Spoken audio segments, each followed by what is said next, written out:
Hola.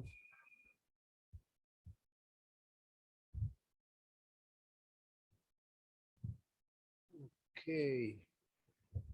Bien, tengan todos y todas muy buenas tardes. Vamos a dar inicio en este momento a la sesión de hoy. No sin antes siempre preguntar si están escuchándome.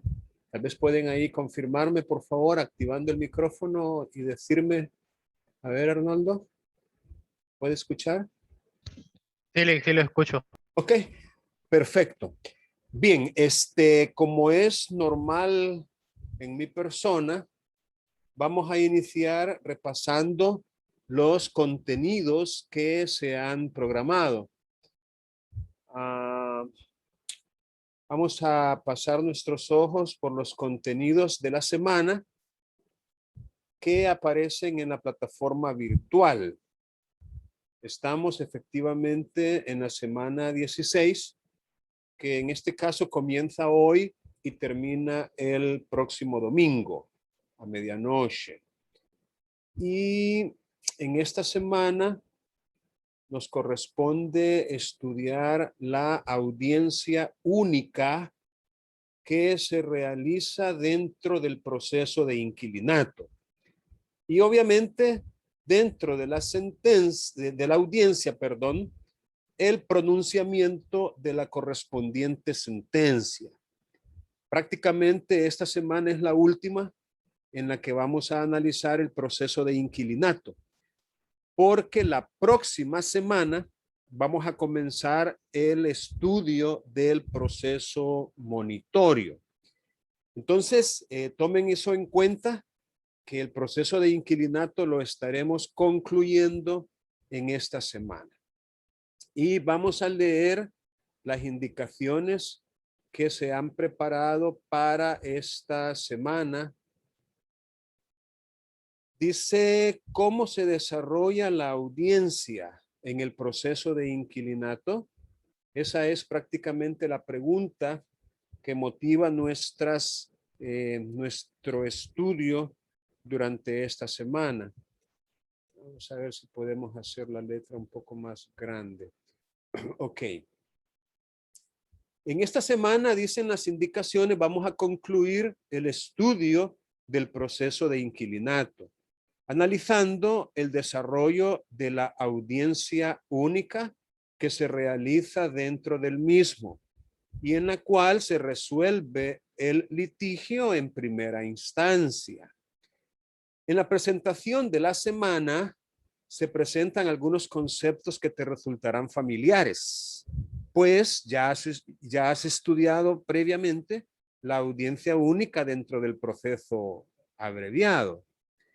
Ten presente que según el artículo 478 del Código Procesal Civil y Mercantil, los procesos regulados en este título se sustanciarán conforme a los trámites del proceso abreviado, cualquiera que sea su cuantía, con las especificaciones establecidas en los artículos siguientes. Entonces, esa frase que dice conforme a los trámites del proceso abreviado nos obliga a remitirnos a los artículos que desarrollan el proceso abreviado y especialmente lo que nos interesa durante esta semana, que es la audiencia única. Y es por eso que necesitamos leer los artículos 425 al 430 para aprender o recordar en su caso cómo es que se desarrolla la audiencia única dentro del proceso abreviado y por ende dentro del proceso de inquilinato también. Entonces la primera tarea o la primera actividad de aprendizaje para ustedes es leer los artículos 425 al 430 en el Código Procesal Civil y Mercantil.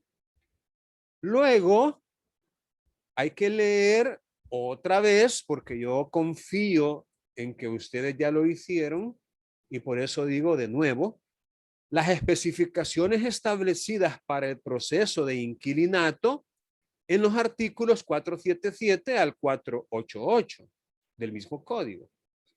Y después hay que leer en el Código Procesal Civil y Mercantil comentado a partir de la página 521 hasta la página 526.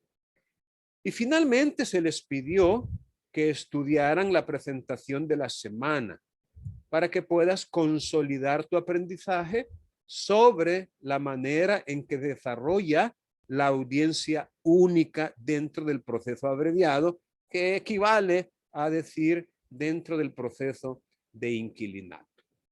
Y luego, pues, la misma indicación de siempre, que cualquier duda o pregunta la hagan por los canales acostumbrados.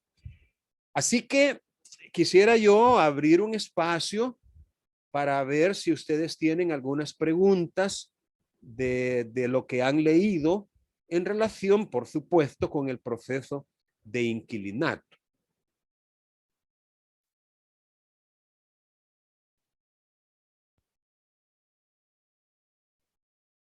Repito, si tienen alguna pregunta, alguna inquietud, algo que les gustaría que se explique mejor, que se amplíe, ahorita tengo, pueden tomar la palabra y hacer la pregunta. Si no, sí, dígame. yo tenía una pregunta con respecto a la reconvención, que Ok. ahí no sé ahí hacían una pregunta retórica, ¿verdad? En el material de que entonces cómo se puede mantener como ejercida la acción de reconvención, ¿verdad? Porque como es oral también, entonces ¿cómo se tiene? O sea, me imagino que es por mediante un acta, ¿verdad? Pero en ese momento, ¿qué pasa? ¿Se suspende la audiencia o ahí mismo se sigue dando hasta donde termine? Porque como pues sí, la parte, como es demandante inicial, tiene que estudiar sobre esos preceptos jurídicos que le están reconveniendo. Y asimismo, el de la demanda, ¿verdad? Es que la contestarla también.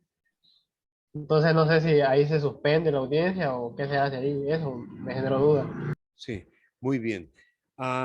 Bien, fíjese usted que el Código Procesal Civil y Mercantil, en su parte inicial, desarrolla lo que llamamos principios rectores del proceso. Y eso es muy importante de tenerlo en cuenta porque es un modelo de proceso basado en principios. Entonces, eso lo que significa es que un juez, antes de velar por el estricto cumplimiento de las formas, de las formalidades o del ropaje que se le pueda dar a las distintas actuaciones procesales, antes de eso, él tiene que velar por el fiel cumplimiento de los principios rectores, de los principios o valores, si se quiere, que informan al debido proceso.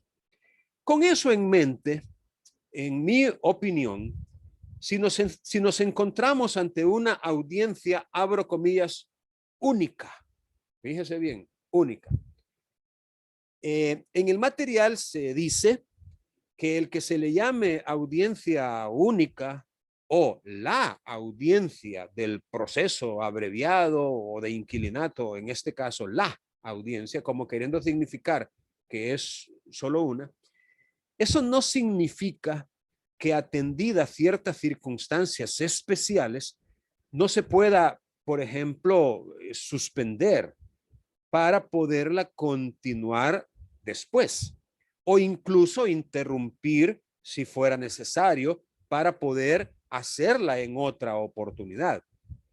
Entonces, si de repente estamos en una audiencia del proceso abreviado o del proceso de inquilinato, que es el caso que nos interesa, y en el momento en que se le da la palabra para contestar la demanda en la audiencia en forma verbal, abro comillas, lo que tampoco significa que no la pueda contestar por escrito antes de la audiencia si así lo desea, ¿no? Es decir, meter un escrito donde contenga todos los argumentos de su contestación. Es decir, recuerden, los principios es tal vez más importante que las formalidades.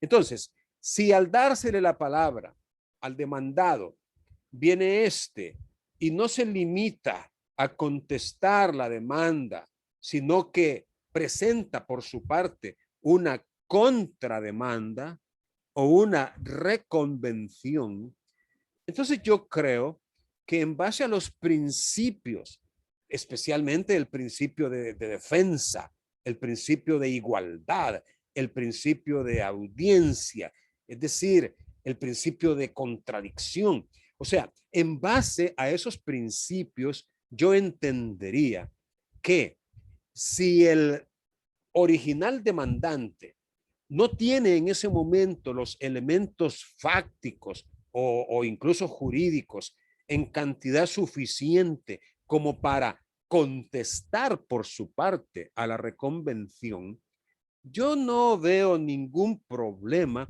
en que la audiencia pueda suspenderse a efecto de dársele al demandante original el tiempo que sea razonable y que se requiera para una contestación y una defensa de sus propios intereses adecuada.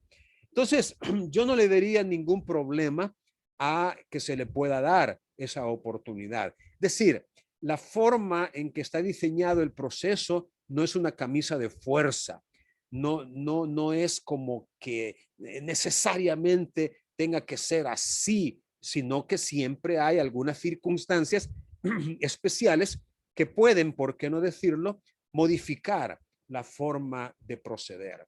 Entonces, con eso en mente, yo pensaría que no habría ningún problema desde la óptica legal en que se le dé esa oportunidad al demandante original, ahora demandado o reconvenido, para que pueda preparar su defensa y concedérsele, ¿por qué no?, de ser posible, el mismo tiempo que tuvo el demandado original, ahora demandante reconveniente, para poder preparar por su parte la contestación a la reconvención. Yo no vería una ruptura del debido proceso, todo lo contrario.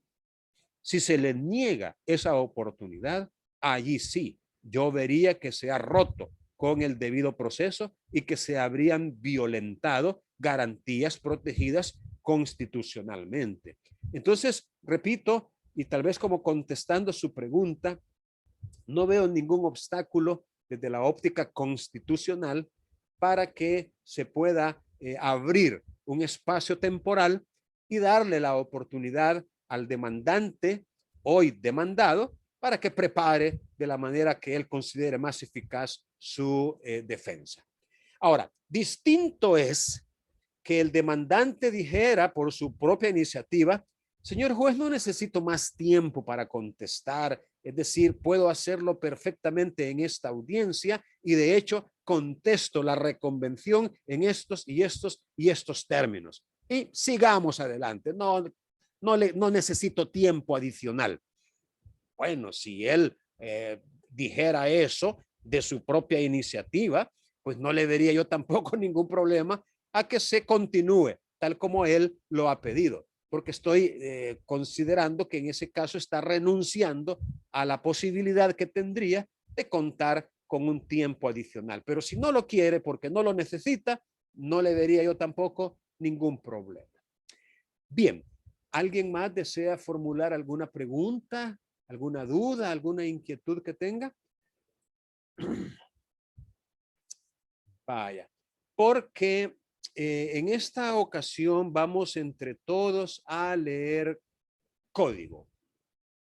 Es decir, vamos a remitirnos a el Código Procesal Civil y Mercantil y vamos a leer primero los artículos que hacen referencia al proceso de inquilinato. Y allí, si ustedes tienen dudas, ahí las pueden ir formulando también. Déjenme colocar esto también en pantalla. Vaya. Pero hoy sí, ustedes me van a apoyar con la lectura de las disposiciones legales. Pueden verlo en pantalla si les resulta apropiado o pueden también, yo creo que aquí puedo hacer más grande la letra. Sí. Sí. Pueden verlo en pantalla o pueden verlo en su propio código. No me es indiferente. Pero sí me gustaría que comencemos a leer y voy a pedirle a Cindy Celaya, que aperture su micrófono y comience a leer el artículo 477, por favor. Cindy. Buenas tardes, licenciado. Buenas tardes. Los procesos de inquilinato. Ámbito, artículo 477. Las disposiciones de este título serán aplicables a las demandas que con fundamento en la falta de pago de la renta pretendan la terminación del contrato y desocupación, del inmueble arrendado por la causa de mora. Vaya, un paréntesis. Vamos a ir haciendo algunos comentarios a medida que vayamos leyendo. Okay. Quiere decir que dentro del ámbito de aplicación del proceso de inquilinato, la primera circunstancia o el primer caso o situación en que se puede dar es cuando el inquilino o arrendatario no ha pagado con la puntualidad debida los cánones o la renta. Y entonces viene el arrendante y pues demanda para que el contrato se termine y se desocupe el inmueble por causa de mora. Entonces, aquí lo que tenemos que hacer es recordar nosotros allá en la ley de inquilinato, precisamente en el artículo 24, si mal no recuerdo, de esa ley, cuándo es que el inquilino cae o incurre en mora en cuanto al pago de la renta. Que si mal no recuerdo, hablábamos de 8 días después del día señalado para hacer el pago. Entonces, el primer caso, pues, en que procede el proceso de inquilinato es cuando se presenta una demanda pidiendo la terminación del contrato y la desocupación del inmueble por causa de mora. Continúe leyendo, por favor, Cindy. Ordinal 2. Las demandas que con fundamento en la terminación del contrato en los casos previstos por la ley pretendan la desocupación del inmueble y el reclamo. No sé si le puedo dar un poquito más arriba.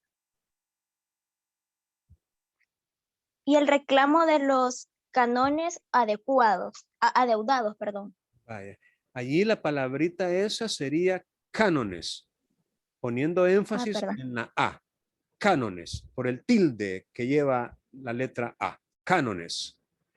Vaya. ¿Qué diferencia ven ustedes entre el ordinal primero y el ordinal segundo?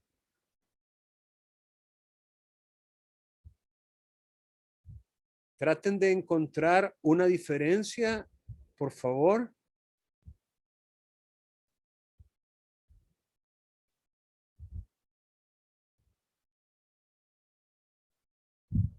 Analicen los dos numerales y vean si pueden encontrar una diferencia.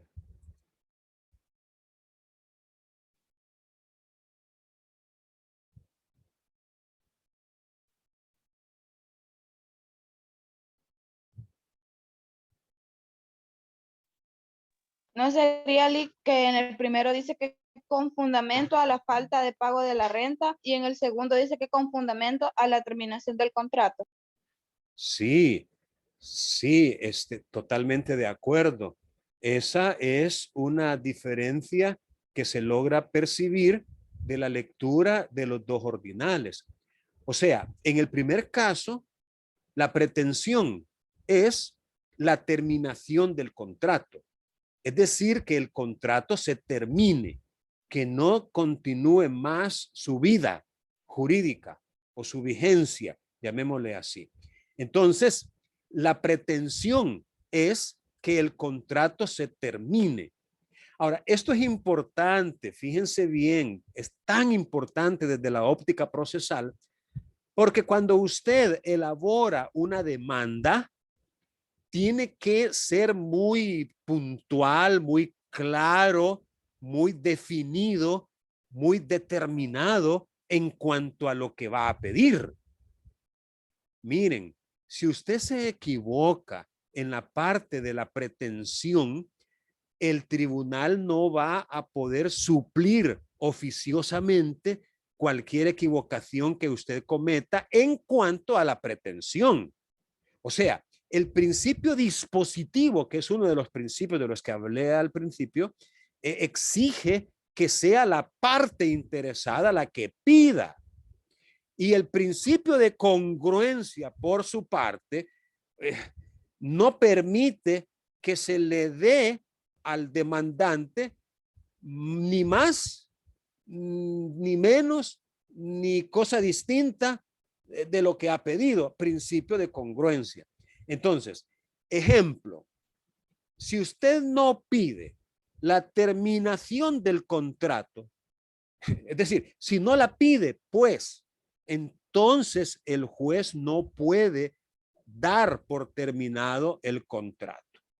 Es decir, si usted no pide que el contrato de arrendamiento cuyo original le está adjuntando a la demanda, si no pide que se dé por terminado, que se termine, pues, entonces el juez no va a poder concederle esa pretensión. Tiene que pedirla usted. Entonces, en el ordinal primero, clarito dice demandas que pretendan la terminación del contrato y la desocupación del inmueble. Esa es otra cosa, que si usted no la pide, pues tampoco se le va a conceder. Principio de congruencia. Mientras que en el ordinal segundo ya nos remite a demandas que pretenden la desocupación del inmueble, al igual que en el primer caso, pero en esta ocasión también se agrega el reclamo de cánones adeudados. Entonces, yo no sé si ustedes ven aquí una diferencia también entre estos dos ordinales, porque en el ordinal primero no menciona reclamo de cánones adeudados, mientras que en el ordinal segundo sí lo menciona. Ahora, eso no significa, ni por asomo, eso no significa, fíjense bien, que usted no pueda pedir en el caso del ordinal primero cánones adeudados, porque sí lo puede hacer. O sea, usted puede perfectamente acumular pretensiones en su demanda y esa acumulación es perfectamente válida. Si usted pide la terminación del contrato y existen cánones adeudados, no hay ningún problema en que los pueda pedir juntamente con la terminación del contrato. O en aquellos casos previstos por la ley en que los contratos de arrendamiento pues terminan también, usted pide que se declare por terminado el contrato igualmente, por estar en presencia de uno de los casos previstos por la ley. Eso sí, el fundamento ya no sería la falta de pago de la renta. Es decir, el fundamento para pedir la terminación, o mejor dicho, que se dé o se declare terminado el contrato, ya no sería la falta de pago de la renta, sino las otras circunstancias que se mencionan en la ley de inquilinato y que también permiten que un contrato de arrendamiento pueda terminar, que no necesariamente es la falta de pago, sino que son otras circunstancias previstas en la ley y que perfectamente se pueden dar y se dan en la práctica. Es para eso, o sea, para poder recordar cuáles son esos casos previstos por la ley, tendríamos que remitirnos, por supuesto, a la ley de inquilinato, pues es allí donde vamos a encontrar esos casos previstos por la ley y que hacen que el contrato de arrendamiento se termine. Siga leyendo, Cindy, por favor, los otros ordinales. Solo déjenme.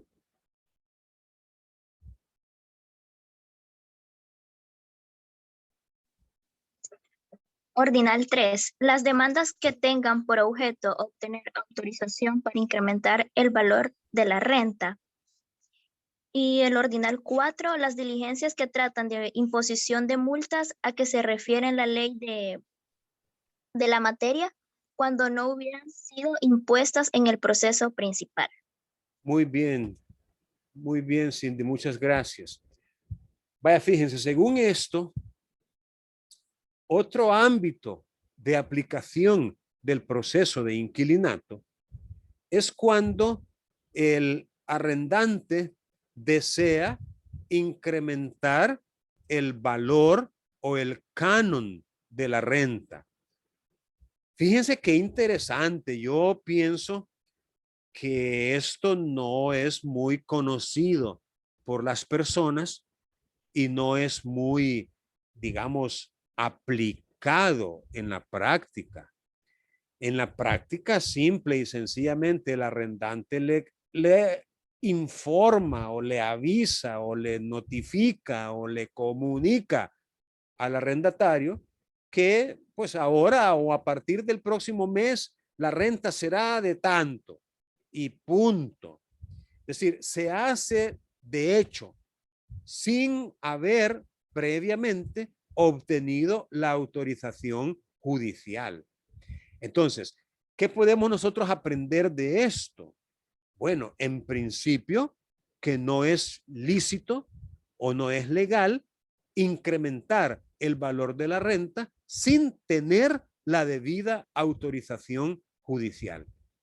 En otras palabras, si el arrendante no quiere hacerse acreedor de una sanción, de una multa, entonces no puede antojadizamente, digámoslo así, o unilateralmente, digámoslo así, incrementar el valor de la renta. No, que tiene que ir ante un juez y solicitar esa autorización para hacerlo. Entonces, tomemos muy en cuenta eso. Eso nos puede servir incluso en nuestra propia práctica. Si, por ejemplo, nosotros mismos o nuestras familias están alquilando un inmueble para vivienda o para una oficina jurídica o para uno de los destinos que menciona la ley de inquilinato. Y finalmente, cuando las multas no se han impuesto en el proceso principal, también el último ámbito de aplicación del proceso de inquilinato es las diligencias para imponerlas. Es decir, usted podría, como quien dice, si se considera víctima de una infracción a la ley de inquilinato por parte de un arrendador o arrendante, entonces usted podría estar legitimado para poder seguir estas diligencias a efecto de que se le impongan las multas a que se refiere precisamente la ley de inquilinato. Entonces, esto sería, en definitiva, el ámbito de aplicación de los procesos de inquilinato. Así que vean la íntima relación que esto tiene con la ley de inquilinato. Usted no puede, como quien dice, prescindir de la ley de inquilinato para darle el sentido y el alcance correcto que estas disposiciones tienen en el artículo 477. Bien, ¿alguna pregunta en relación con este artículo?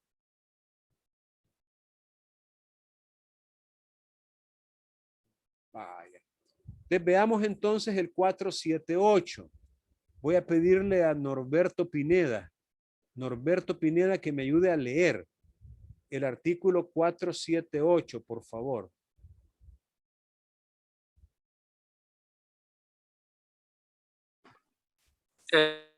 Buenas tardes. El artículo 478 dice que los procesos regulados en este título se sustanciarán conforme a los trámites del proceso abreviado, cualquiera que sea su cuantía con las especificaciones establecidas en los artículos siguientes.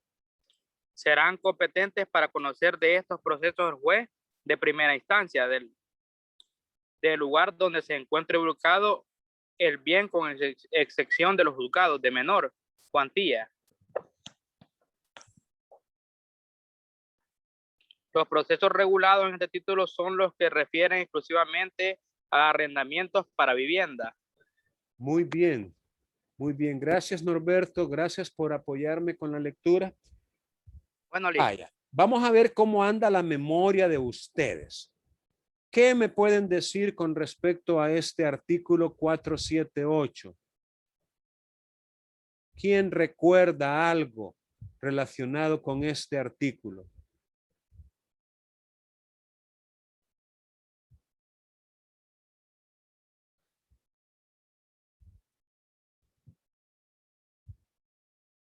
Les voy a dar una pista.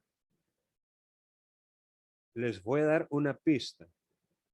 Si en el contrato de arrendamiento de que se trata, ambas partes de común acuerdo señalaron un domicilio especial llamado domicilio contractual, ¿será competente el juez de ese domicilio contractual, aunque no sea el juez del lugar donde está ubicado el bien? ¿Será competente? ¿O necesariamente tiene que ser, como lo dice este artículo, el juez del lugar donde está ubicado el bien, el inmueble? ¿Qué me dicen? Kaylee Villanueva, ¿qué recuerda usted sobre eso? Jamie, Carla, Elsie, Samaí, Scarlett, Tatiana, Jessica, Jocelyn. Vaya, está bonita la asistencia hoy, no han huido, pero no quieren participar. Indira, Elsie, Elena. A ver, Arnoldo, ¿usted recuerda? Saque la frente por sus compañeros. Repítame la cuestión porque es que sé que en ese momento cabal perdí la señal un poquito. Repítame. Vaya, mire, yo le preguntaba si en un contrato de arrendamiento ambas partes señalan un domicilio especial distinto del lugar donde está ubicado el bien, el inmueble arrendado. ¿Será competente cuál juez? ¿El juez del lugar donde está ubicado el bien solamente? ¿O también tiene competencia el juez del domicilio contractualmente pactado? Pues ahí serían los dos competentes. En el caso serían estos tres, ¿verdad? El que está ubicado donde se encuentra el bien, el juzgado de menor cuantía, a ver si hay, y también en el caso de el que se pactó en el contrato. Muy bien, gracias. Gracias. Buenas tardes, Lic. Hola, buenas tardes, Scarlett. Sí, es lo que estábamos discutiendo en la clase pasada, ¿verdad? Exacto. Y cuando nos hacía la pregunta si era competente, y es donde la Cámara creo que establecía esos términos, ¿verdad? Que sí podía conocer y que no se tenía que apegar tanto a la literalidad que establecía el artículo, ya que sí podía conocer. Exacto. Por eso les preguntaba yo al principio, vamos a ver que también andan ustedes de su memoria, ¿verdad? Porque efectivamente es un asunto que ya lo discutimos y por eso es de que yo les hacía la pregunta para ver si ustedes podían recordar, ¿verdad? Entonces, efectivamente, y a pesar de la literalidad de la norma, porque la literalidad, para mí, la literalidad es suficientemente clara para mí. ¿Será competente el juez de primera instancia del lugar donde se encuentre ubicado el bien? Eso sí, los de menor cuantía, esos no tienen competencia tratándose de un arrendamiento hecho en base a la ley de inquilinato. O sea, recordemos, por favor, que hay arrendamientos que no están sujetos a la ley de inquilinato. Hay arrendamientos, por ejemplo, de un local comercial para poner un negocio en él. Imagínense, ustedes piensan, por ejemplo, que todos los que tienen negocio ahí en Metrocentro son dueños de esos locales. No, para nada. Los dueños son otros. Ellos en la mayoría son arrendatarios y pagan un canon, una renta. Pero esos contratos, a pesar de que son de arrendamiento, no están sujetos a la ley de inquilinato, sino que al Código Civil o al Código de Comercio según el caso. Es decir, no están sujetos, repito, a la ley. ¿Y por qué no están sujetos a la ley de inquilinato? Simple y sencillamente porque el destino de ellos no cae en lo que dice el artículo 1 de la ley de inquilinato, que es el que nos dice cuándo será aplicable dicha ley. Y precisamente uno de ellos es cuando es para vivienda. Otro es cuando poner un negocio, pero que el activo no pasa de 15,000 colones. Otro es para una oficina dependiente del Ministerio de Educación, como oficinas para una escuela, un colegio, incluso una universidad. O cuando el destino del inmueble es una oficina de un profesional independiente. Ustedes, por ejemplo, cuando quieran poner su oficina y no cuenten con un local propio, pues si hacen un contrato de arrendamiento para poner su oficina profesional como abogados, ese contrato estaría sujeto a la ley de inquilinato. Entonces, pongamos atención en eso, ¿verdad? Ahora, dice este inciso segundo del artículo 478, repito, a mi juicio, de una manera suficientemente clara, que el competente para conocer de los procesos de inquilinato es el juez de primera instancia del lugar donde se encuentre ubicado el bien. Desde la vez pasada, nosotros veíamos que hay varias resoluciones, y no de cámaras que conste, sino de corte plena, resoluciones de corte plena, es decir, todos los magistrados, bueno, aunque no llegan todos, pero mientras haya quórum, se reúnen. Es raro que lleguen los 15, pero ni modo. Pero cuando hay quórum, la mitad más uno, ya pueden ellos reunirse y tomar decisiones.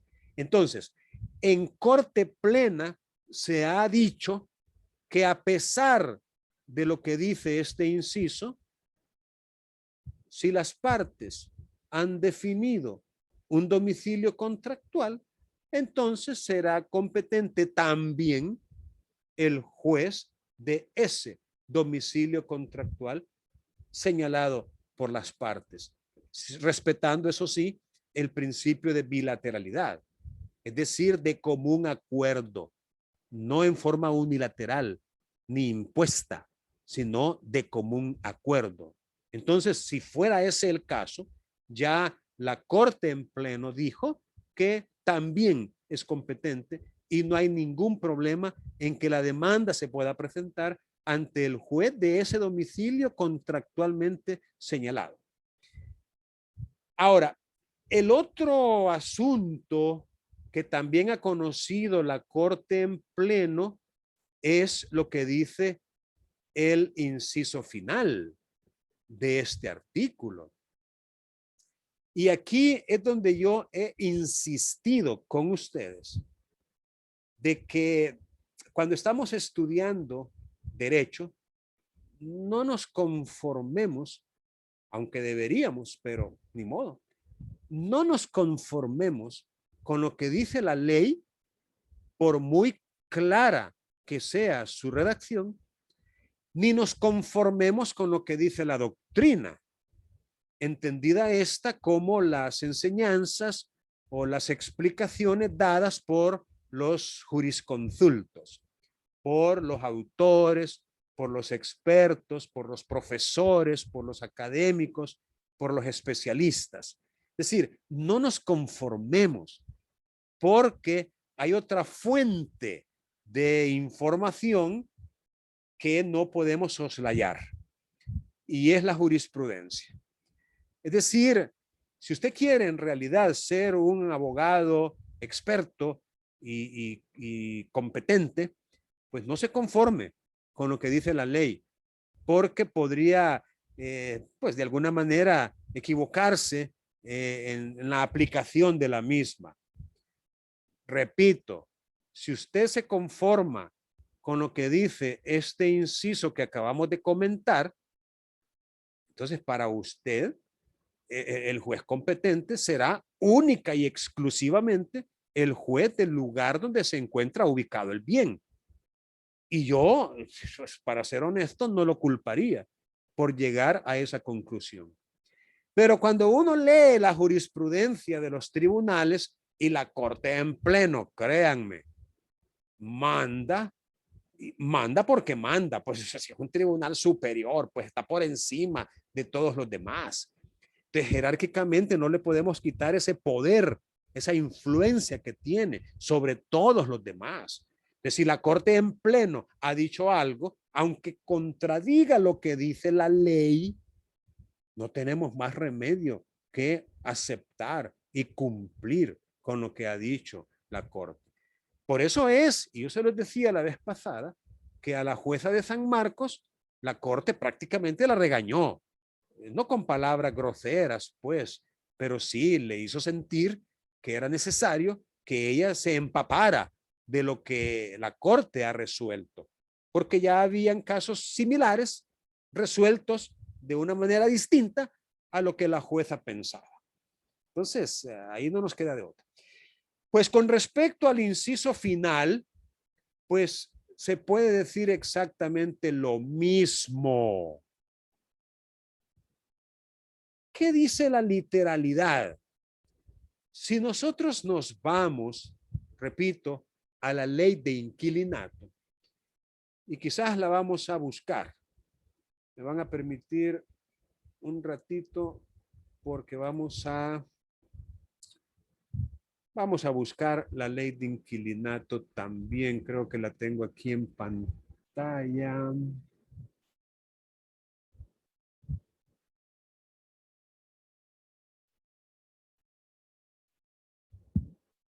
Ley de inquilinato. Aquí está.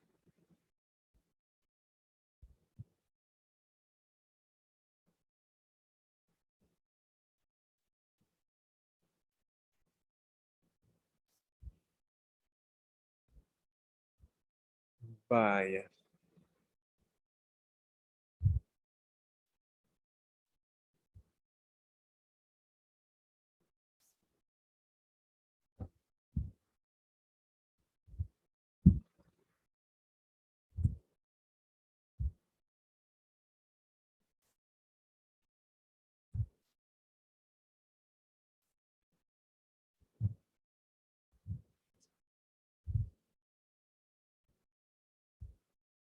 Vaya, fíjense que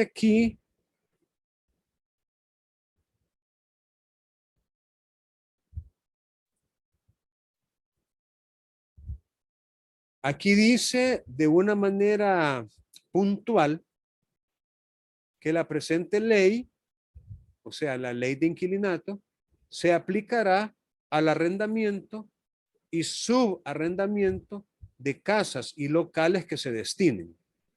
Literal A, para vivienda. Es decir, para vivir el arrendatario y su grupo familiar allí.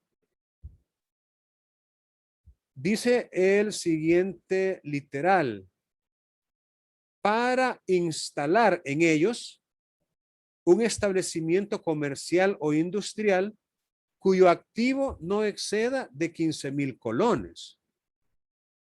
Pero no basta con eso, sino que también el inquilino tiene que ser el dueño del negocio. Pero no basta con esas dos condiciones, sino que también el inquilino tiene que habitar permanentemente en el mismo edificio, ya sea en una pieza contigua y comunicada con el establecimiento. Es decir, no basta con la primera ni la segunda, sino que son 3 condiciones las que se tienen que cumplir para que se pueda aplicar a ese arrendamiento o subarrendamiento la ley de inquilinato. Luego el ordinal o el literal C dice para centros educativos dependientes del Ministerio de Cultura. Entiéndase Ministerio de Educación o de la Universidad de El Salvador o en donde se imparta enseñanza sujeta a control o vigilancia de dichos organismos o de cualquier otro del Estado y demás centros de difusión de la cultura y de espectáculos públicos legalmente autorizados. Esta sería otra finalidad de un arrendamiento para que se le pueda aplicar la ley de inquilinato. Centros educativos. Y en el literal D, que es el último, para oficinas públicas y de profesionales autorizados conforme a la ley, para consultorios y para clínicas. Entonces, yo creo que después de leer este artículo 1 de la ley de inquilinato, a todos nos queda claro cuál es el alcance de esa ley. Arrendamientos y subarrendamientos cuyo destino sea uno cualquiera de los 4 que se mencionan en este artículo. Uno cualquiera de esos 4. Ahora, cuando uno ve este inciso último del artículo 478, ¿qué es lo que significa este inciso? ¿Cuál es la interpretación lógica que le podemos dar a este inciso? ¿Cuál es su sentido? ¿Cuál es su alcance? ¿Qué significa este inciso que tengo yo subrayado aquí con celeste? A ver, que alguien me diga, Carla Gabriela, Luz Elena, Samaí, ¿qué entiende usted? Repito, tenemos que estudiarlo en coordinación o en coherencia con la ley de inquilinato. Eso ya se lo dije yo desde el principio de este cómputo que teníamos cuando vamos a ver la ley el proceso de inquilinato. No lo podemos estudiar dejando a un lado la ley de inquilinato, todo lo contrario. Aquí lo que hacemos es desarrollar los aspectos sustantivos que contiene la ley de inquilinato. La ley de inquilinato es un instrumento necesario de estudio en esta parte de su aprendizaje. A ver, ¿qué me dice entonces Tatiana, Jessica, Jocelyn?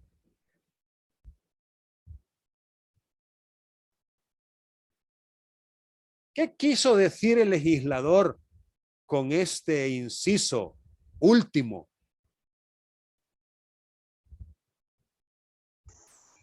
Creo que se refiere a que, digamos, los procesos regulados son para arrendamientos, para viviendas, no para otra clase de arrendamientos, como digamos para comedores, para una oficina o así. Así es, así es. Gracias, Carla. Es cierto.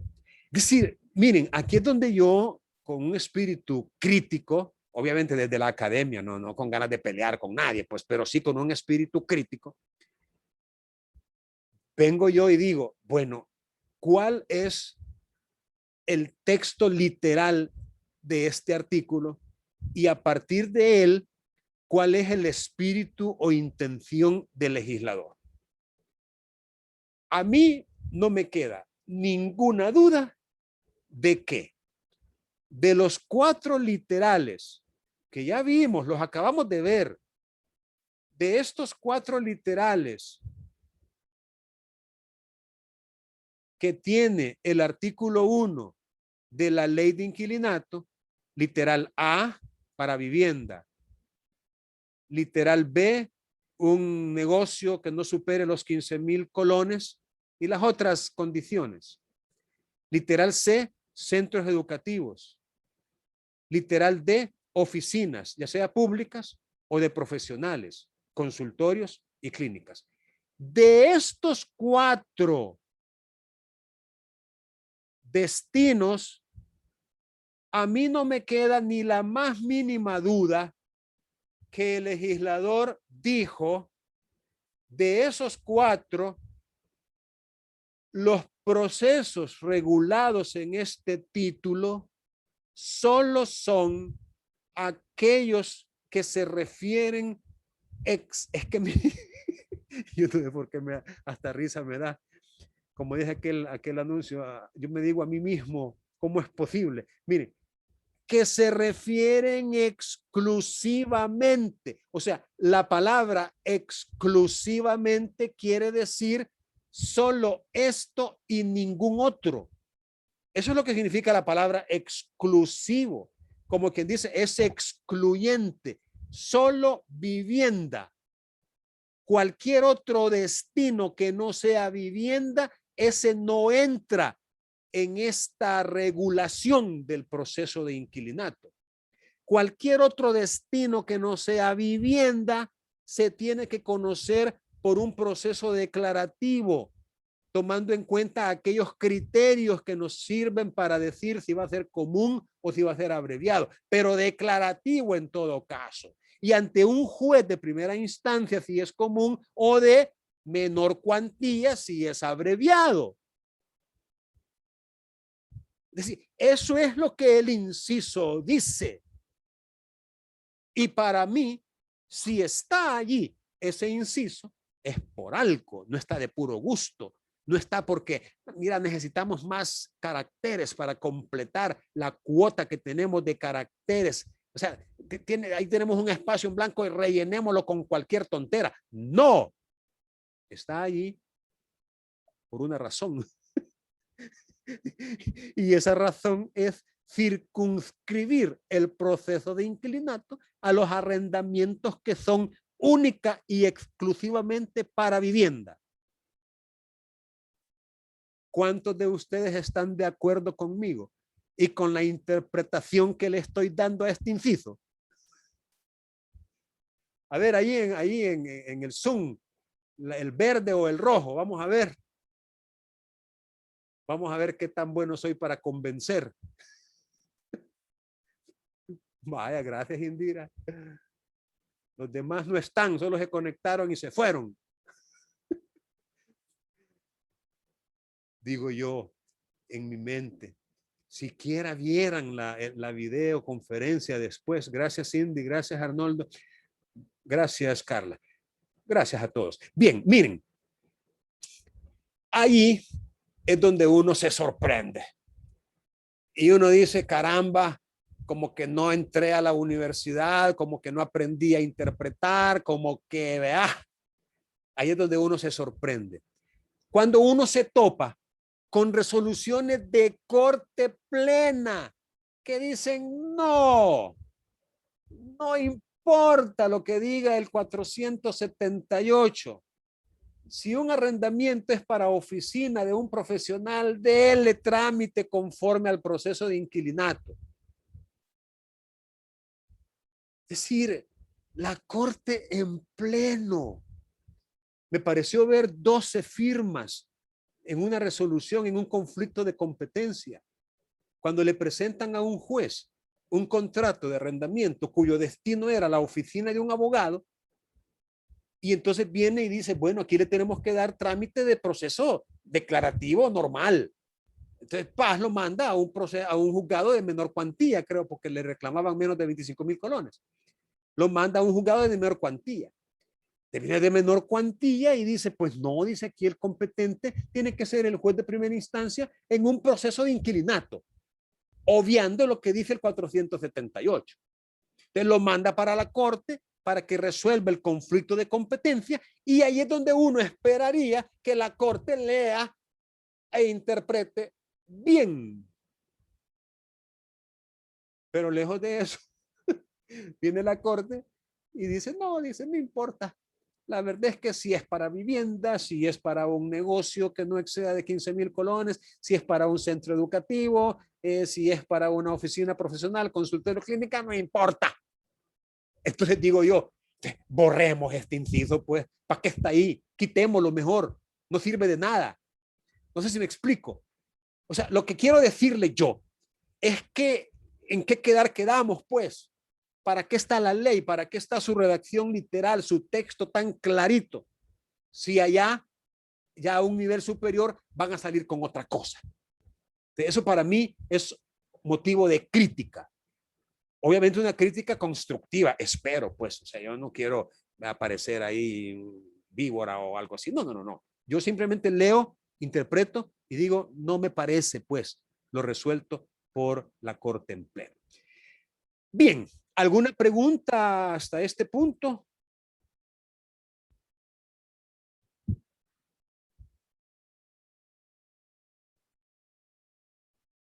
Bien, si no tienen preguntas, Arnoldo tiene dejó activado el verdecito.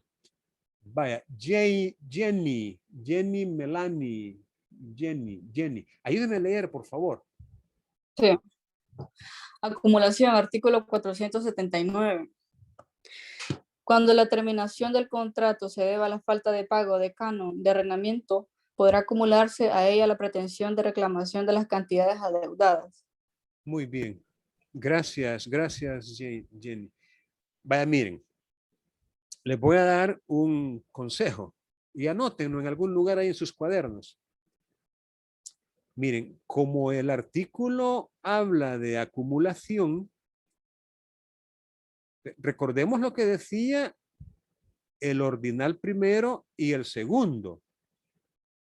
Yo les decía, la pretensión aquí es la terminación del contrato con fundamento en la falta de pago, o sea, la mora, y la desocupación del inmueble por causa de mora. O sea, yo les quiero decir que de repente usted se puede topar con una persona que, ¿por qué no decirlo? Alquiló bien. Le costó alquilar un inmueble y lo alquiló bien. Entiéndase por bien a un precio bastante ventajoso para él o para ella. Ejemplo, un inmueble que en el mercado anda por unos $100 mensuales, de repente llegó un ejecutivo o un representante diplomático que andaban buscando casa y un inmueble que vale $100 mensuales lo alquiló en $1,000. Miren, parece mentira, pero hay unos arrendamientos que uno se queda, madre, qué barbaridad. He visto arrendamientos hasta de $10,000 mensuales, 10,000 mensuales, arrendamiento de inquilinato. A lo que quiero llegar es a que de repente usted se puede encontrar con un cliente que le toca su puerta de oficina y le dice, mire, aquí yo lo que quiero es simple y sencillamente que me pague. O sea, yo no quiero que el contrato se termine, ni tampoco que me desocupe. Es decir, yo lo que quiero es que me pague los cánones adeudados. Pero el contrato de arrendamiento a mí me conviene que siga. Me conviene que siga. Entonces yo lo que quiero no es que el contrato se termine, ni que me desocupe la casa. Lo que quiero es que me pague los cánones arrendados.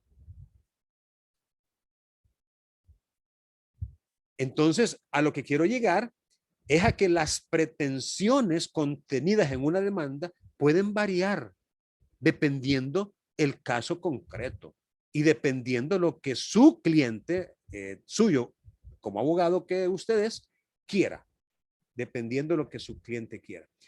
Pero el consejo que les quiero dar es que si ustedes van a incluir varias pretensiones, utilicen en su demanda la palabra acumulación. No le tengan miedo a la palabra acumulación, especialmente porque es una palabra que textualmente aparece aquí en el 479.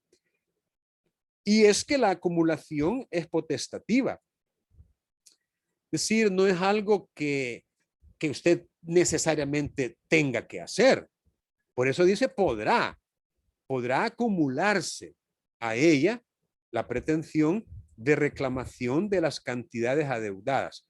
Son pues pretensiones distintas que pueden coexistir o pueden existir separadas también. No necesariamente la una depende de la otra, por lo que ya les dije, que lo que se tome en cuenta es lo que desee su cliente. Así que si la terminación del contrato se debe a la falta de pago, entonces puede acumularse a ella la pretensión de reclamación de las cantidades adeudadas. Bueno, veamos el 480.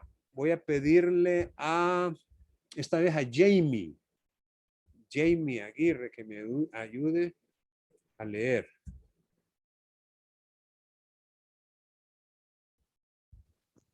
Buenas tardes. Artículo 480. Cuando se trata de demandas de desocupación por causa de mora, el juez en la citación para la audiencia le advertirá al inquilino sobre su derecho de ser sobreseído en el juicio si paga el monto total de lo adeudado más las costas del proceso. Gozará de este derecho el inquilino que por primera vez sea demandado por mora en contrato de arrendamiento para vivienda y podrá hacer uso de él en cualquier estado del proceso antes del lanzamiento. Muy bien, gracias. Gracias por ayudarme en la lectura. Vaya, según esto,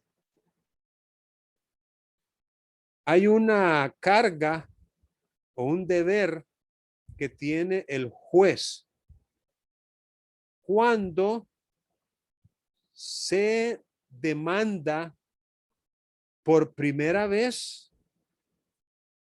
a una persona por mora. Aquí tenemos que interpretar esto también. Fíjense bien, el juez al citar, o sea, en la misma citación para la audiencia, le va a advertir al inquilino que tiene derecho a ser sobreseído en el juicio. El sobreseimiento es una figura procesal en cuya virtud un juicio o proceso termina no por sentencia de fondo. Es decir, aquí no se pronuncia una sentencia sobre el fondo de lo reclamado o el fondo del asunto, sino que es una manera alterna de terminar un conflicto, el sobreseimiento. Normalmente lo utilizamos en materia penal, pero eso no significa que no exista en materia civil o en este caso de inquilinato. O sea, el sobreseimiento se da también en los procesos ejecutivos, cuando el deudor paga lo que le están reclamando. Entonces se le sobresee en el proceso.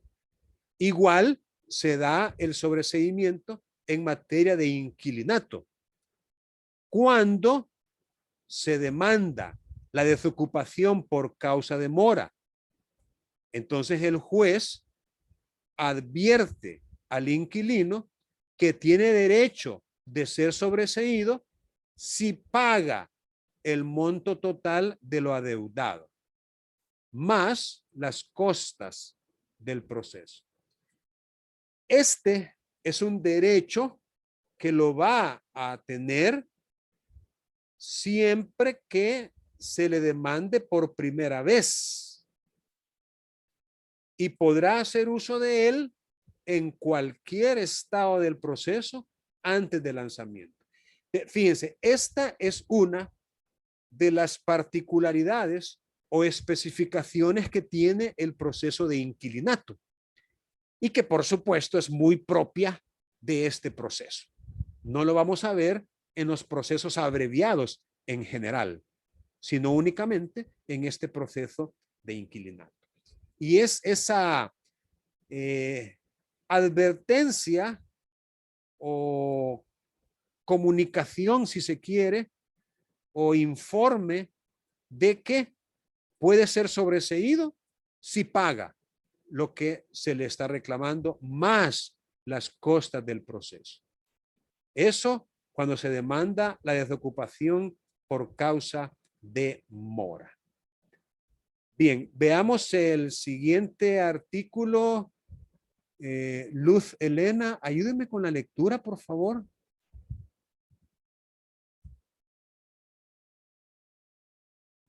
Buenas tardes, licenciado. Buenas tardes. 481. Proceso de desocupación por obra en inmueble.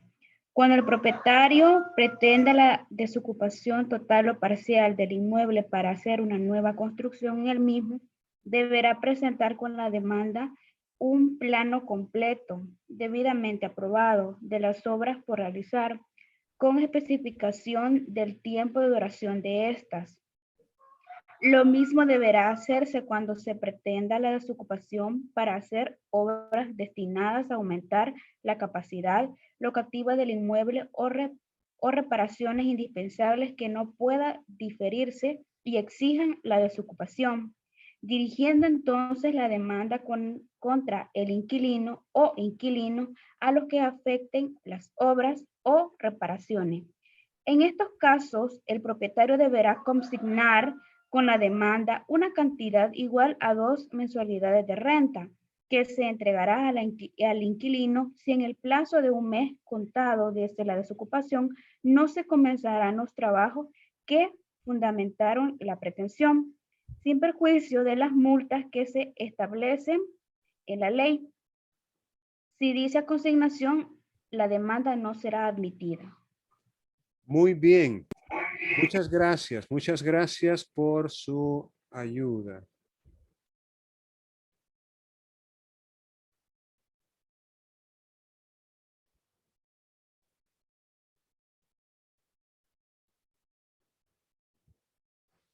Vaya, estamos hablando de una demanda donde el arrendante o arrendador solicita, vamos a ver, aquí estamos, solicita la desocupación de un inmueble, ya sea en forma total o en forma parcial, porque desea hacer una nueva obra, una nueva construcción en el inmueble. Entonces, en ese caso, junto con la demanda, debe presentar un plano debidamente aprobado, completo, de las obras que va a realizar, especificando cuánto tiempo van a demorar. Igual es si no se trata de una nueva construcción, sino simplemente obras tendientes a aumentar la capacidad locativa.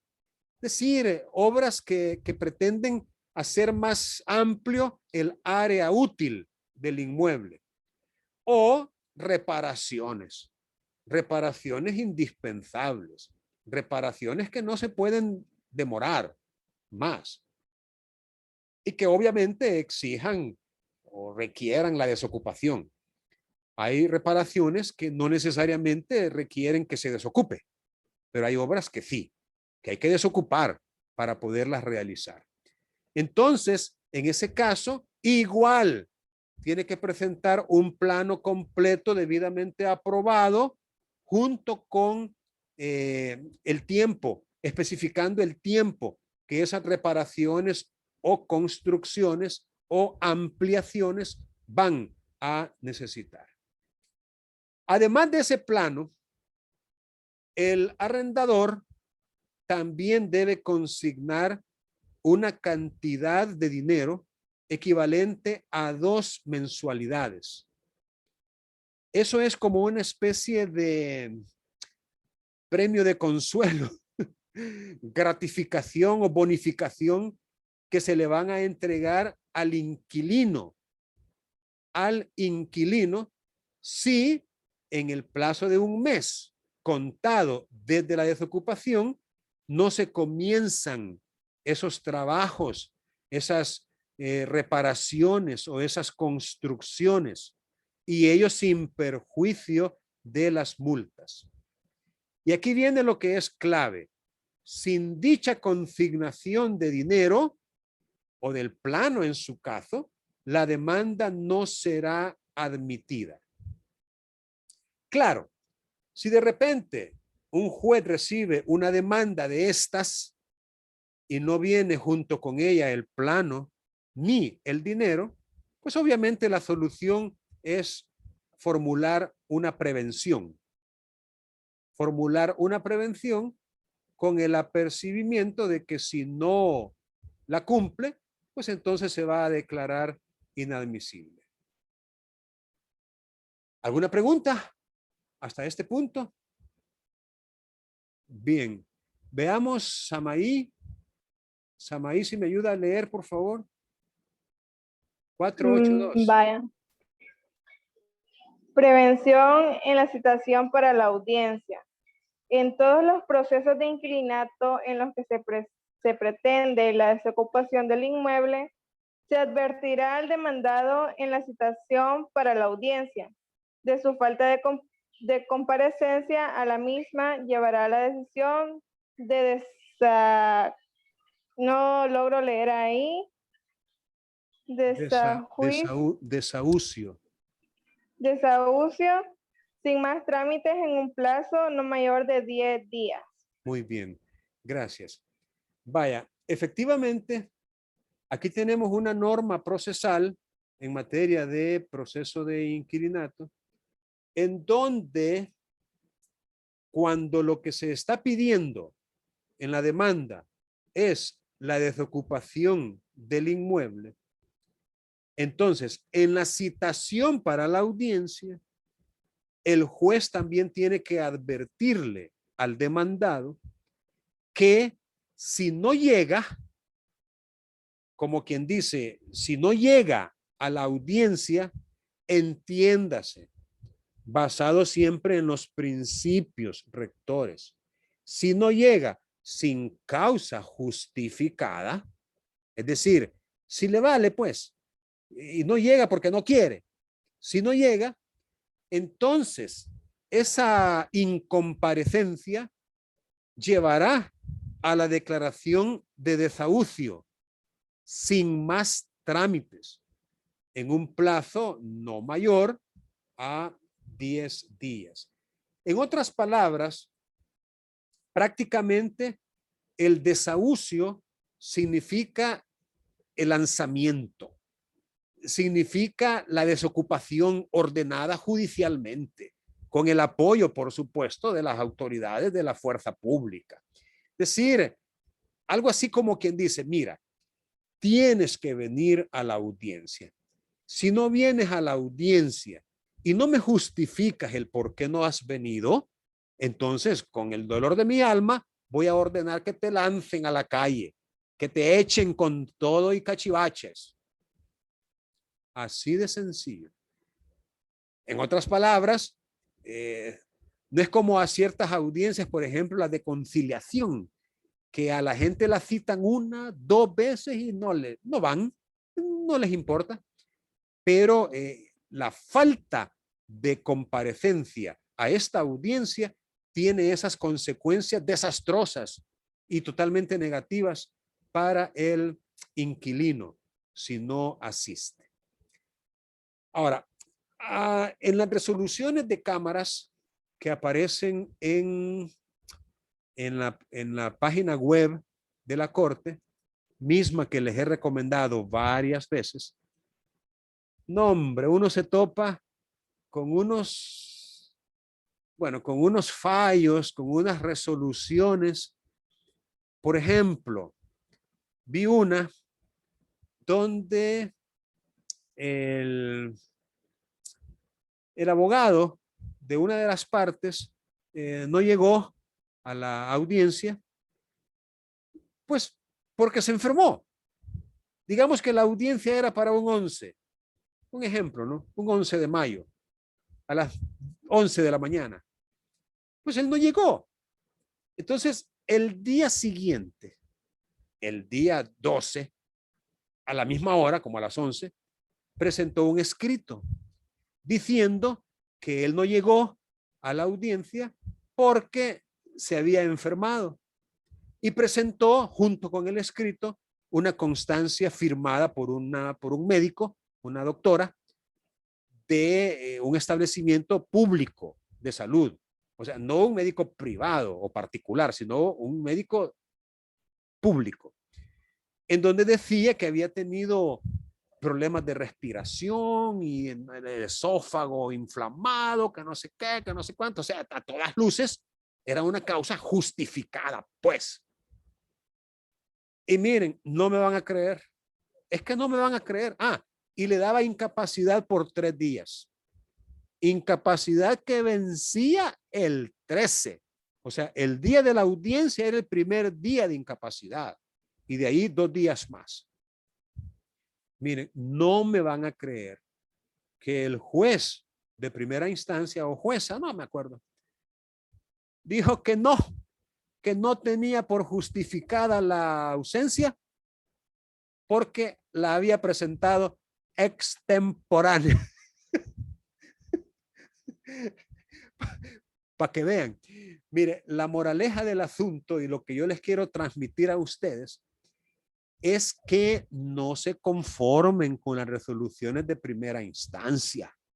O sea, no, muchas veces son resoluciones injustas, arbitrarias, antojadizas, motivadas quién sabe por qué.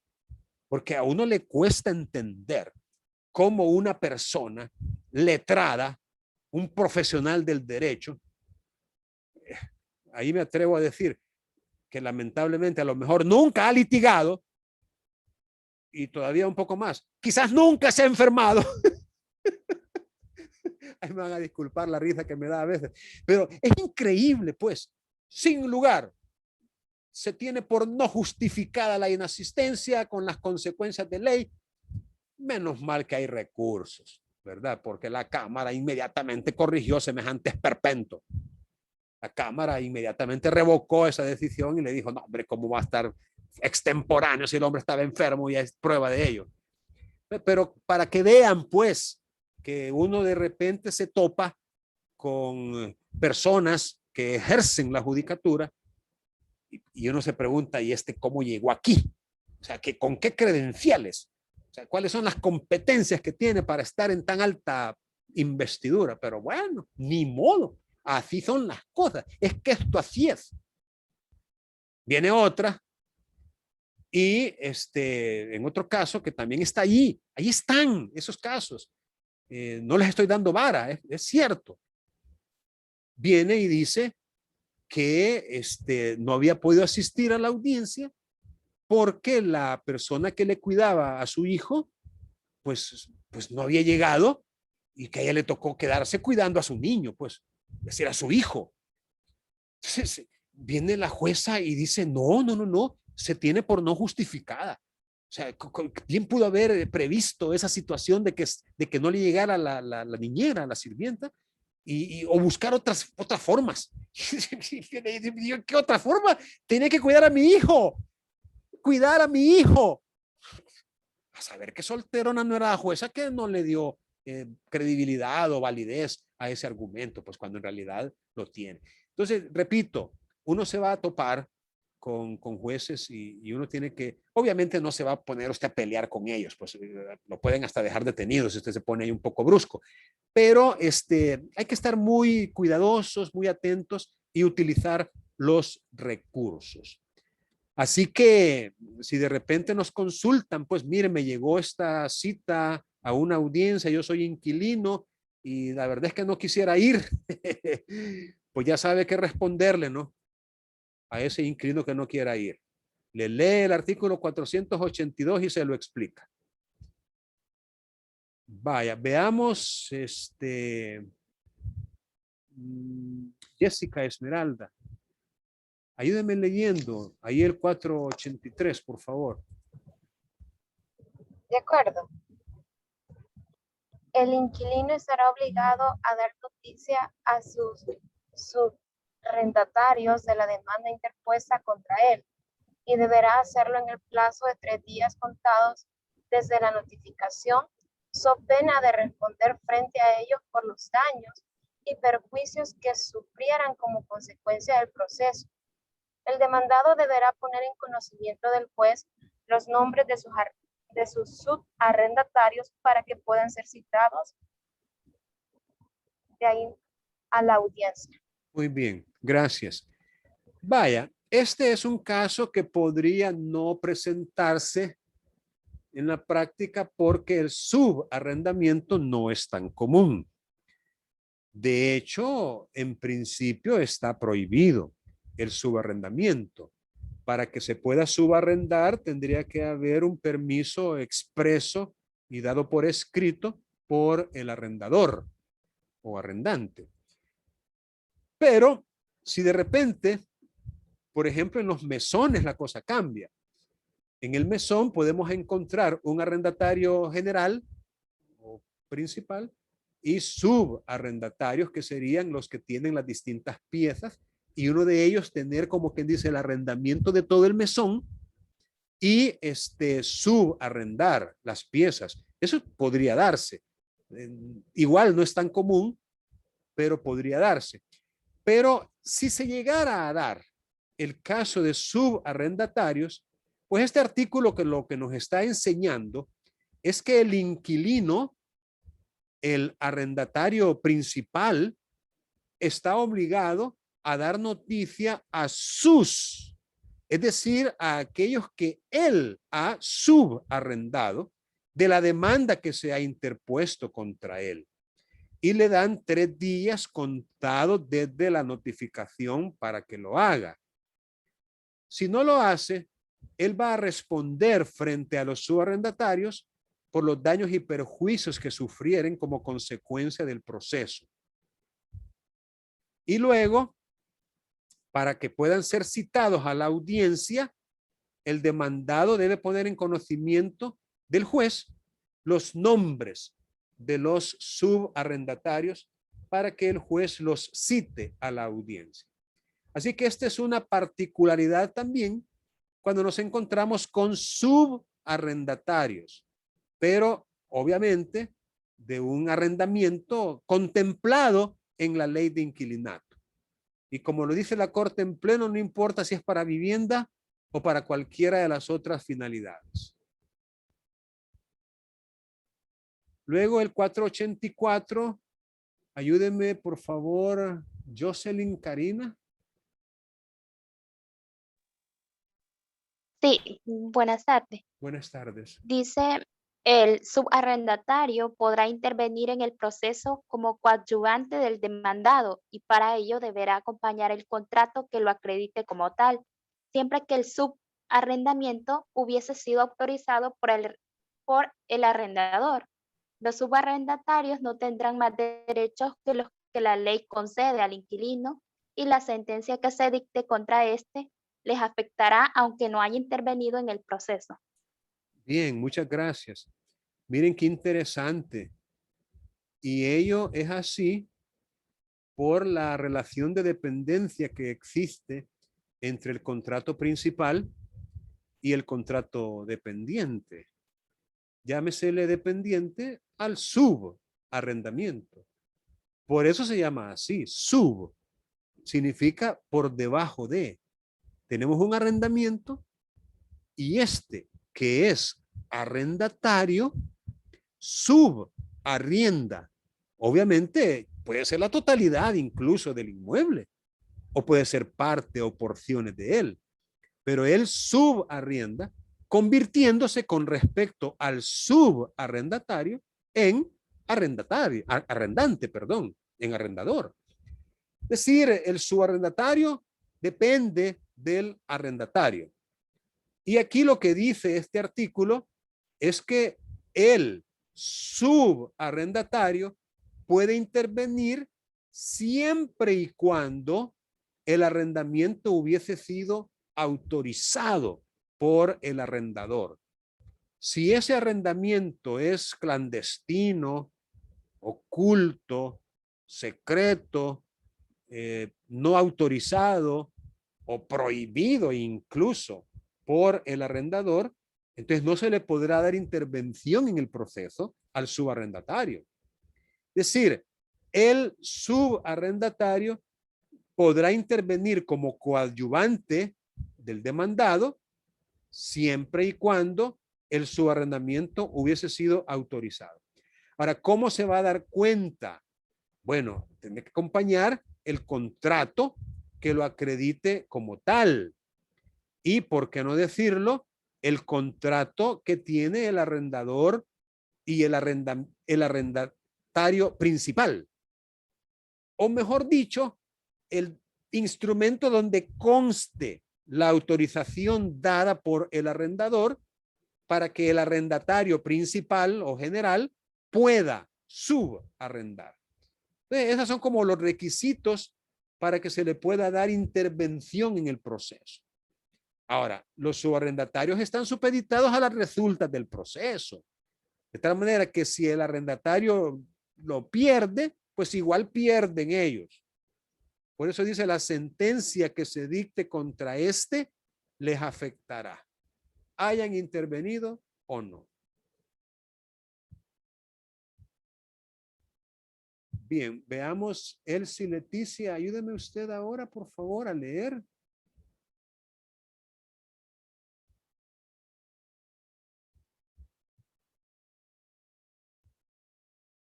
Elsie, Leticia.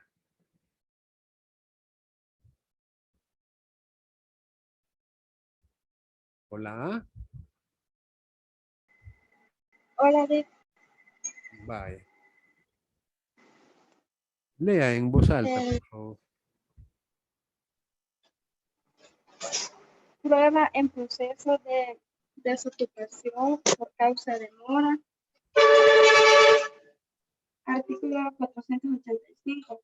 Cuando se pretende la desocupación del inmueble por mora, solo se permitirá al demandado alegar probar el pago o las circunstancias relativas a la procedencia del sobreseimiento. Si durante el trámite de un proceso de desocupación por cualquiera de las causales en los numerales del 2 al 17, artículo 24 y los del artículo 25 de la Ley Especial de Inquilinato incurrirá en mora del pago de la renta. El arrendador tendrá derecho a presentar otra demanda basada en la causal número 1 del mismo artículo 24, la cual no será acumulable al juicio ya existente. Muy bien. Yo creo que este artículo podría generar algún tipo de confusión y por eso hay que analizarlo adecuadamente. Estamos otra vez hablando de una demanda donde el objeto del proceso, que es la misma pretensión, es la desocupación del inmueble por mora. Entonces, viene usted una persona que es inquilino y le pide su asesoría jurídica como abogado. ¿Qué puedo hacer? ¿Qué medios de defensa tengo? ¿Qué excepciones puedo yo poner? Aquí está limitando los medios de defensa que tiene el inquilino. Es decir, solo se le permitirá alegar y probar el pago o las circunstancias relativas a la procedencia del sobreseimiento. Aquí no deja de ser un poco confuso porque la palabra sobreseimiento se utilizó Pues precisamente en materia de pago. Espérenme que aquí se me queda.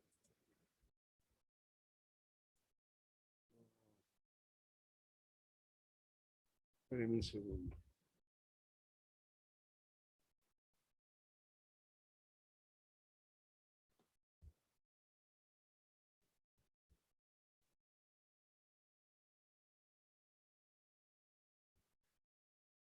Bueno, en otras palabras, lo que significa este artículo es que el demandado no puede alegar cualquier excepción o medio de defensa o motivo de oposición a su antojo o que él quiera.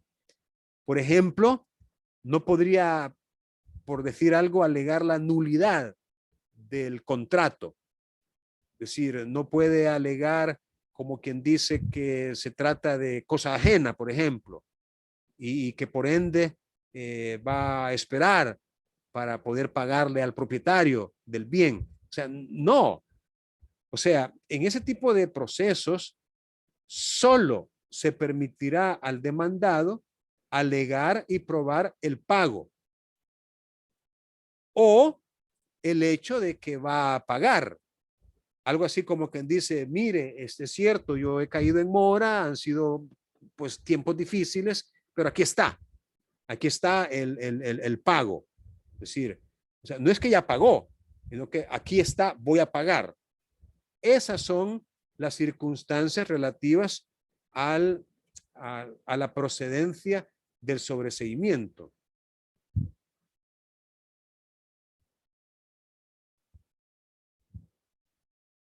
Luego dice que si durante el trámite de un proceso de desocupación por las otras causales del artículo 24 que no son la mora, porque dice del 2 al 17. Déjenme ampliar un poco. Ups, mucho. Creo que así está bien. Fíjense bien, en el artículo 24 de la ley de inquilinato, en el numeral 1 aparece la mora y del 2 al 17 aparecen otras circunstancias. De hecho, creo que las podemos repasar. Aquí estoy en la ley de inquilinato y si se fijan, el artículo 24 en el número 1 habla de la mora del inquilino en el pago de la renta. Y de allí hay 16 causales más. En el artículo 25, además de las causales enumeradas en el artículo anterior, habrá lugar a pedir la terminación cuando el inquilino observe conducta contraria al orden público o al orden interno del edificio. O sea, hay pues causales muy variadas que hacen que el contrato de arrendamiento expire o se pueda dar por terminado. Hay causales muy variadas. Entonces, este artículo se coloca en cualquiera de las causales menos en la mora. Ahora, si durante el trámite de un proceso de desocupación, por cualquiera de las causales, pero en ese caso se da la mora, entonces el arrendador puede presentar otra demanda basada esta vez en el número 1 del mismo artículo, pero no será acumulable al juicio ya existente, sino que se tendrá que tramitar por separado. Eso es lo que quiere significar este artículo, que no se va a acumular esa nueva demanda ya reclamando la mora. Bien. Veamos el 486, Elizabeth Flores. Lea usted, por favor.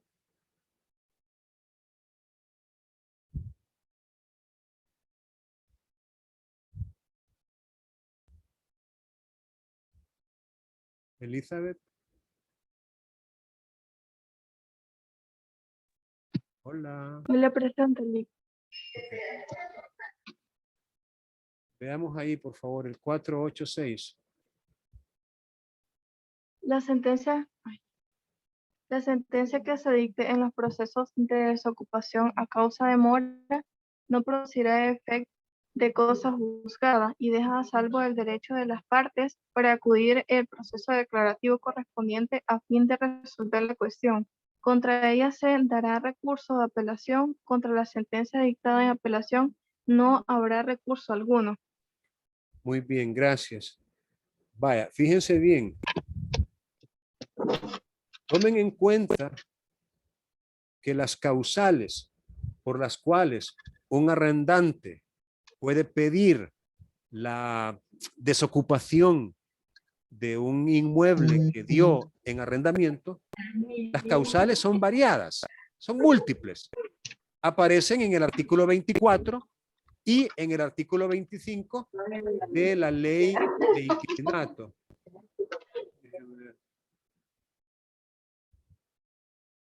Les decía que las causales que se pueden presentar para pedir la desocupación de un inmueble son varias. Van desde el artículo 24, número 1, hasta el artículo 24, número 17. Y también el artículo 25. Ahora, cuando es a causa de mora que se pide la desocupación, es decir, cuando la demanda está fundamentada en el número 1 del artículo 24 de la ley de inquilinato, esa sentencia que se dicte no va a producir los efectos de cosa juzgada. Lo que significa que las partes interesadas, normalmente la parte que perdió, puede acudir a un proceso declarativo, ya sea común o abreviado según el caso, para resolver aquella cuestión en la cual quedó inconforme o insatisfecho. Contra esa sentencia se puede apelar, pero allí terminan los recursos. Ya no se puede recurrir en casación, pero ojo, solamente es la sentencia que se dicte en procesos por desocupación a causa de mora. Número 1 del artículo 24. Fíjense cómo cambia la cosa. Indira Bonilla, ayúdeme a leer este otro artículo, por favor. Es el 487. Sí, por favor. ¿Mande? Sí, Ah, sí, ok. ese. Sentencia y recursos en otros procesos de inquilinato. El artículo 487 nos dice que la sentencia que se dicte en los restantes procesos especiales de inquilinato producirá efectos de cosa juzgada y contra ella procederán los recursos previstos en este código para las que se dicten en los procesos abreviados. Muy bien, muchas gracias. Vean bien, por favor, tomen nota de cómo el código se cuida de aclarar que una cosa es la sentencia que se dicta en procesos por desocupación a causa de mora, número 1 del artículo 24, y la sentencia que se dicta en los otros procesos, es decir, los que están fundamentados en los números del 2 al 17 del artículo 24 y en el artículo 25. Porque en el primer caso no produce efectos de cosa juzgada. Y en el segundo caso sí los produce. Y finalmente, artículo 488.